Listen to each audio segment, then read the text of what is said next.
Hello everyone and welcome back to my channel. Today we're going to be learning about static electricity and this is in physics.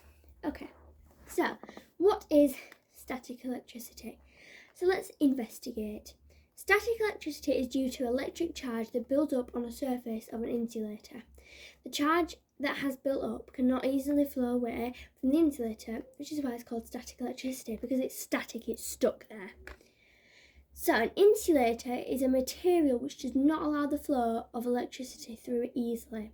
So these are things like wood, plastic, wool, rubber, lots of things.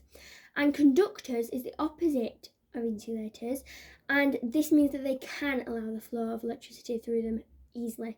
So these are mainly metals. So all materials are made from atoms, and atoms contain electric charge. So around the atom there are electrons, which are negatively charged, and in the nucleus obviously we've got the protons and the neutrons, but the protons have a positive charge. So the protons and electrons are balanced. That means we have the same amount of protons and electrons, which causes the atom to become neutral because they cancel each other out. So static charge can build up when two insulating materials are rubbed together.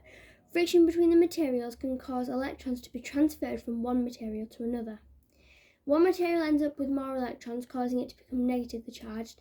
One material ends up with fewer electrons, therefore more protons, and causes it to become positively charged. So this is what we call an ion, but we don't need to worry about that yet because you will learn more about that in Year 8. So here we've got a little example. So we've got our cloth and we've got an insulator. Now this cloth was, it was neutral because it had the same number of electrons, same number of protons, and the insulator was positively charged because it only had no,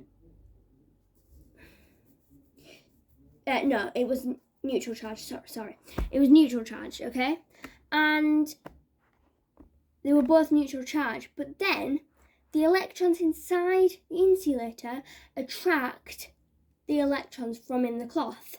So that causes the insulator to become negatively charged because there is more electrons than protons, and then the cloth becomes positively charged because there's more protons than electrons. So this is another example. Again, cloth and insulator, but instead it's happened the other way around. So the insulator has become positively charged and the cloth has become negatively charged. So let's go through this together. A plastic rod has been rubbed on a duster and becomes positively charged, which are true or false. So the rod has gained protons. Okay, so yes, that is, the first one is true. So we'll put a T for true and F for false. That's true. The duster has gained electrons. That's true. The duster has lost electrons. That is false because we know that it's gained electrons because it's become negatively charged. The duster has become positively charged. That's false again because we know that the duster has become negatively charged. Okay, which means it's got more electrons. The rod has lost electrons. That is true. The duster has become negatively charged. The duster has become negatively charged. That is true. Okay, so let's have a look at the worksheets. Have a little go, fill in the blanks, okay, using these words here, and then we'll look at the next worksheet. Okay, and now this is like a diagram. These are clouds. What is going to happen when these electrons transfer into this cloud? What will happen? It's a case of static electricity, but what is going to happen? What can we see or hear? let's go through the answers. So, complete the following sentences. So, insulating materials do not conduct electricity. When insulating materials are rubbed together, there is a force of friction between them. This can transfer negatively charged electrons. One material gains extra electrons and becomes negatively charged. The other material ends up with fewer electrons than protons and so becomes positively charged.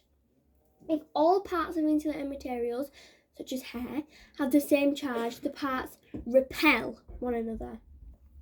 So, what is going to happen in that diagram that I showed you? Well, there's going to be a lightning strike because the electrons are jumping across, okay, which causes a lightning bolt, okay, and this is due to static electricity. Now, if we see